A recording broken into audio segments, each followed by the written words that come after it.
What's going on, guys? Today I'm going to do a quick review of this Hoverfly electric scooter. In this review, I'm going to tell you everything you need to know about the scooter, including the one thing to know before buying.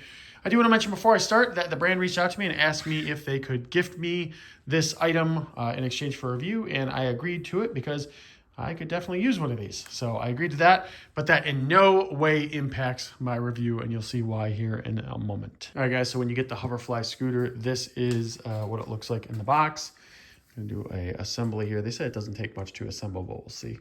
And speaking of which, that was actually the hardest part of the whole thing. They have a ton of twist ties and such. Well, I shouldn't say twist ties, these plastic ties to make sure that it's not moving a lot in transit. So that's really the hardest part, is just removing all those, honestly. It actually goes together very, very simply. All right, so it is all together now. It took me about 45 minutes total, actually really easy. This base part is one part, the handlebars are one part, the seat's one part. So that was the biggest thing. And then I attached this basket. They have the second basket that can go right here and mount right here. But I put it on and I really don't like it because it kind of hit my legs and stuff as I was riding. So I wasn't just that much of a fan of it. So I actually took it off. Putting it together, super easy to do. Really didn't take much, good instructions and extremely well packed. Okay, so as you can see here, it is a very smooth ride. Taking a turn here. Have absolutely no problems with that. Make sharper ones if needed. Had a speed bump here just to kind of show you functionality. Shocks, really comfortable, no issues whatsoever. So now I want to deconstruct the bike a little bit just to talk about the different things that you should know with it when you're using it. So first off, you can, in the manual, you can adjust. There's shocks here and also the brakes. You can adjust how powerful those are and how well they work. It's worth noting too that they have a headlight here and also a little light back here. So when you turn on the key, if you have it in the normal state, those do not work. But if you turn it, actually says light here. It's kind of hard to see, but if you change it, the headlight will turn on. So if you're using this in the dark, in the front and the back, which is kind of a nice little safety thing to make sure that everyone knows you're there. From this standpoint, when you're actually sitting here using it, both of these are brakes, right, on either side. I believe this is the back one, the rear brake. This is the front brake. Right here within this little heads-up display, you can actually see, what gear, I guess you could say, that you're in, your miles per hour and how long the trip has been. If you press the little M button, or I'm sorry, if you hold the little M button, it'll also go to odometer and battery as well, how much is left in the battery. You can see your battery charge right here as well. And if you press this too, you can see we actually just shifted into 1 and then back to park. So if we just press it quick, it'll shift into 1 or 2, depending on what gear you want to be in. To be honest, I don't know the difference between 1 and 2. They both seem relatively quickly. Or relatively good. 2, I've noticed, I think has quicker acceleration, but not 100% positive on that. Now, in case anyone's in front of you, they have this. Nice way just to have people get out of the way. And also they have this, which is a nice little phone mount that you can put on here. That is totally optional. I chose to put it on. I kind of like the feature. I think it's a cool little thing. So I chose to put it on there. Now, in terms of the battery, definitely something important. So right here is where you will actually charge your battery, if I can get it open. There we go. That is where you will actually charge your battery, right there. You can see the little pin. The battery, there's nothing special about it. It'll work with any outlet.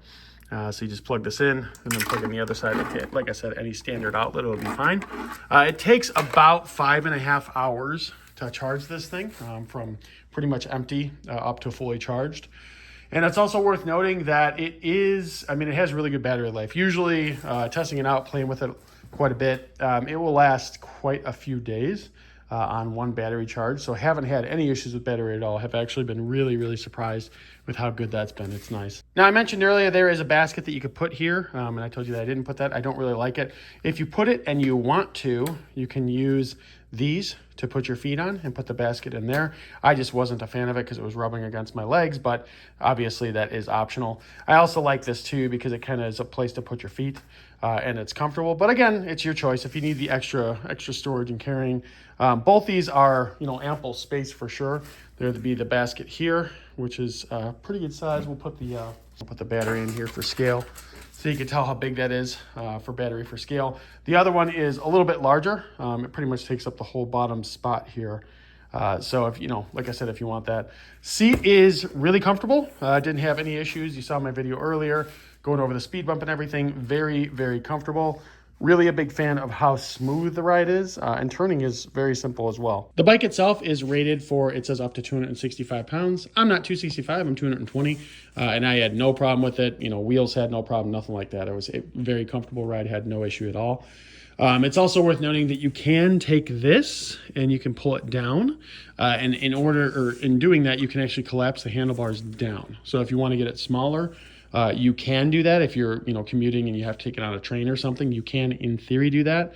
That said, it is 65 pounds. So it's not super heavy by any means, but just keep that in mind. That's what you're dealing with. So if you could easily lift the 65 pounds, you can collapse it down, move it, if that's a little bit more of a challenge. Just something to know. Now, in terms of the one thing to know here, so the one thing that I found was interesting is, so in the instructions, it says, hey, we're in park here. I don't know how well you can see it. We're in park here. If we press M, it'll go right into 1. So you see how it shifted right into gear 1. You can press it again to get into shift gear 2, right? To shift over to gear 2.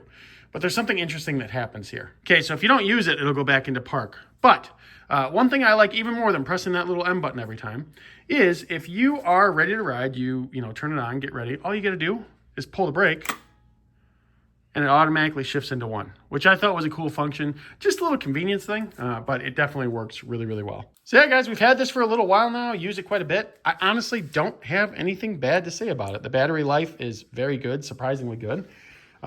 Quick charging, and just in general, it's comfortable. It does exactly what it's supposed to do. Reliable, and it just really, really helps with the commutes and stuff. So if you're thinking about getting one, definitely recommend it. I have no reservations. I'm telling you, it's a really high quality product, and we hope that you enjoy it as much as we have.